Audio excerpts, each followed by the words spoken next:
Hello, welcome to your runner's briefing for the Stour Valley Marathon and Stour Valley Half Marathon 2022.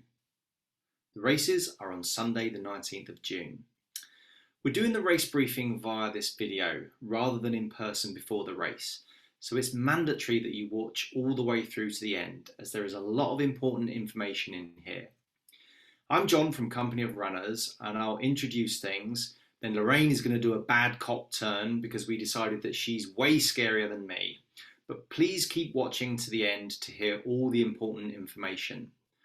After seeing this, if you have any questions, please email them in advance to companyofrunners@gmail.com rather than asking them on race day. Welcome to anyone running the race for the first time, and thanks to all of you who have come back to run again. Entries are closed now and you can no longer transfer, defer, nor get a refund. There will be no entries to the race on the day, although we are still happy to hear from volunteers. You need to be over 18 to compete and you can't run with dogs. We have a Trail Running Association permit and follow UK athletics rules. The start-finish area is at Neyland Village Hall. Entrance to the field on which we will park is accessed down Church Lane. Now there are long-term roadworks happening in the village. We've put a live link to the works in your email, but we expect that Bear Street, which is the Nags Corner Junction entrance, will be closed to traffic. So if you are coming from the A134, you will need to enter the village from Hawksley Road, past the Anchor Pub, then turn into Church Lane after the church, but before you get to Fen Street. We will be in Neyland the day before the race, so we'll post on social media if there is any different update to this. The layout of the event will be similar to last year. Cars will be parked at the top half of the field closest to the hall, and the rear half of the field will be for people only, with registration, an information point, first aid area, and the start-finish funnel. Registration will be outdoors if the weather is fine. However, if the weather is wet, we will move registration into the hall. Toilets will be available in the hall, and we will offer a baggage area, but we would prefer you to keep bags in your cars.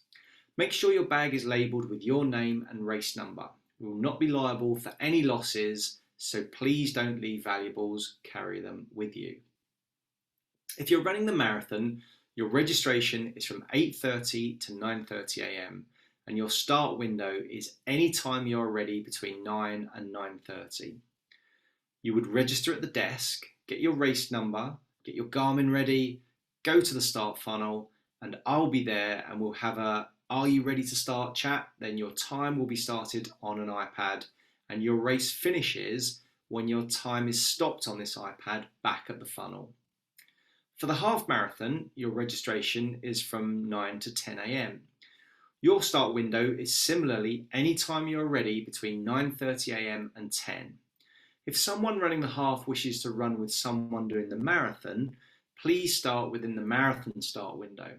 Although please note that the marathon route differs by nearly a mile after checkpoint 2. You'll be self-navigating around the course using either our written navigation instructions or the GPX route file for that race.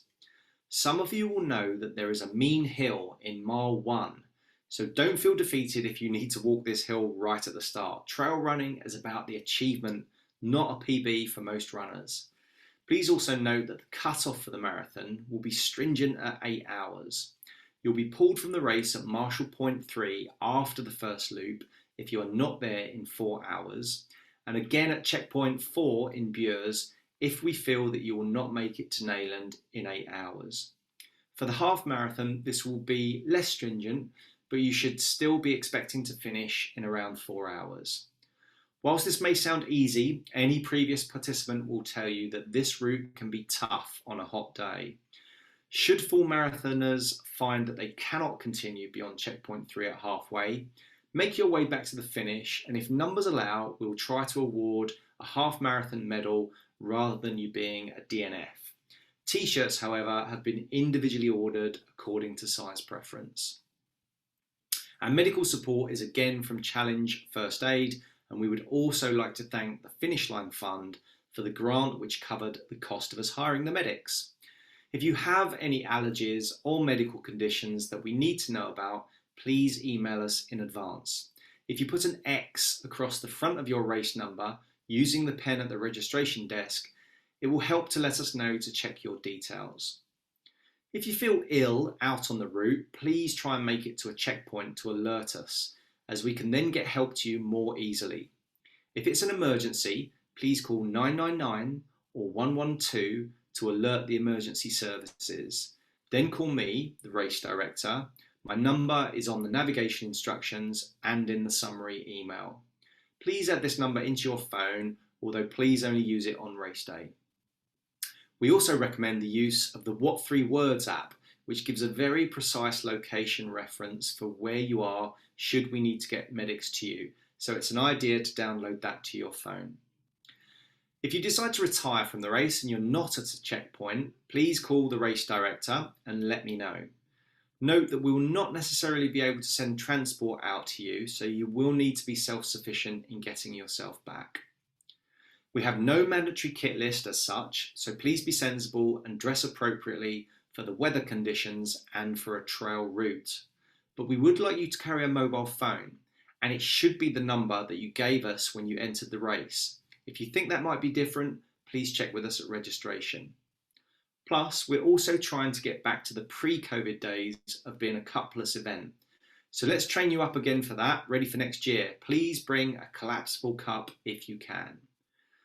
We will ask you to self-serve at checkpoints. There will be water, Coke, squash, packets of sweets, crisps and chocolate, but you'll need to carry your own fluid and fuel if you require anything else or have a special dietary recommendation. We will not accept personal drinks in advance at checkpoints. This year there will be small individual bottles of water plus larger bottles so you can refill cups, race bottles or bladders. Please respect others' space at the checkpoints. The checkpoints are at mile 4, 7, 13 and 20. There are churchyard taps where you can get additional water marked on the navigation instructions at Boxted Church at mile 12 and at Wormingford Church at mile 18. The route descriptions are posted on our website. There is both a written narrative and a GPX file for the technically minded. Please print out your own copy of the navigation notes, although we will have a few copies available at the start. We've also added a map. The route is not marked apart from a few high-vis arrows at awkward places, but for those of you who have done the route before, you'll be familiar with the line of poplar trees referred to nearing the finish of the first loop. Apparently, it seems that these have disappeared, plus someone has uprooted the footpath sign, which is lying in the bushes, so we'll put a high-vis arrow here. The narrative has What 3 Words references and place names written on them, so you can get yourself back on track if you get lost. The route has lots of Stour Valley Path, St Edmunds Way and Essex Way waymarkers on it to help reassure you. But if you do get lost, go back to the last place you know you are right and try again. Remember, a few minutes of checking you are right with the route can save you an awful lot of bonus miles.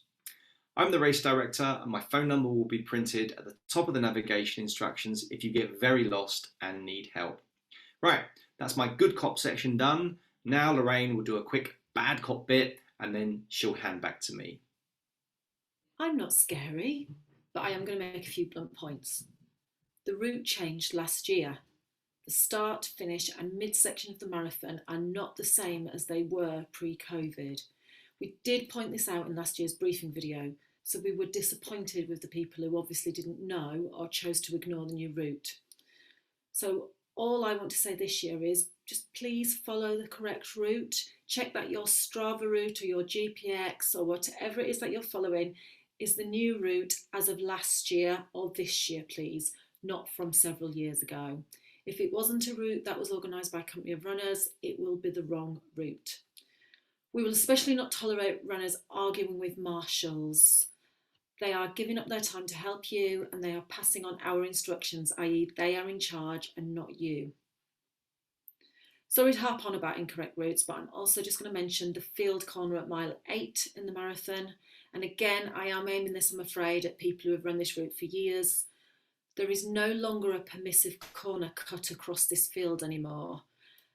After you run downhill on the Essex Way after the church, the path now clearly follows straight downhill all the way to the hedge line. It does not veer off to the left across the field corner.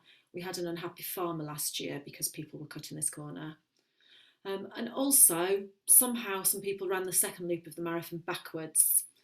We don't know how, but basically, when you've run out from Neyland on the second loop, you need to take a left turn over the bridge and then up to Bures.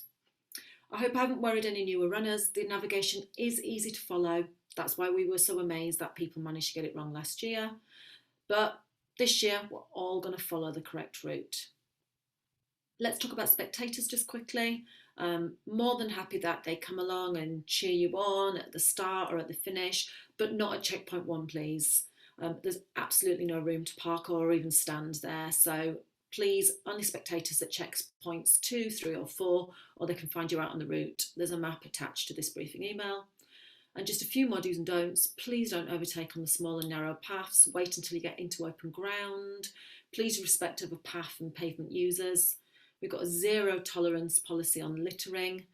And this is a trail route, so watch out for the trip hazards, the tree roots, the rabbit holes. Don't stray too near to the water. If you're running through fields with livestock, please be cautious. If you open a gate, make sure you shut it behind you, even if there is another runner approaching behind.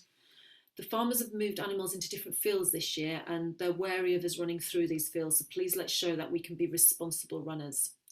And roads, there are a few road sections, so take appropriate care when you're running along them or crossing them. And lastly, COVID. We're learning to live with it now, but it hasn't completely disappeared, has it? So if you believe that you have COVID, we would prefer that you did not come to the race. Please don't spit, fire snot rockets near to other people. Let's try and keep everyone safe and well. When you finish, you're going to be shown to the medal table and there'll be a list of which medal design you requested. Then you're going to move on to the t-shirt table, and I'm just mentioning t-shirts quickly because last year we ran out of some of the sizes. We're ordering the t-shirts based on the size that you have said that you want. So there'll be a volunteer there with a list, and please only take the size t-shirt that you have ordered. You can't change your mind. Right, now I've nagged you, I'm going to hand you back to John. We will get the results on Facebook and then email them out and put them on our website as soon as we've been able to confirm them. There will be prizes of our legendary Black Winners t-shirts and a bottle of beer for the fastest category finishers. But because of the start window, we'll have to wait until the winners are confirmed before we can award them. We will have photographers who will be posting the photos up on Facebook free of charge for you to use. If you'd rather not be photographed, please email us so that we can add you to an exemption list. We will also have Queen Bee Coffee at the start and finish, who will be selling hot and cold drinks, plus various savoury and sweet snacks.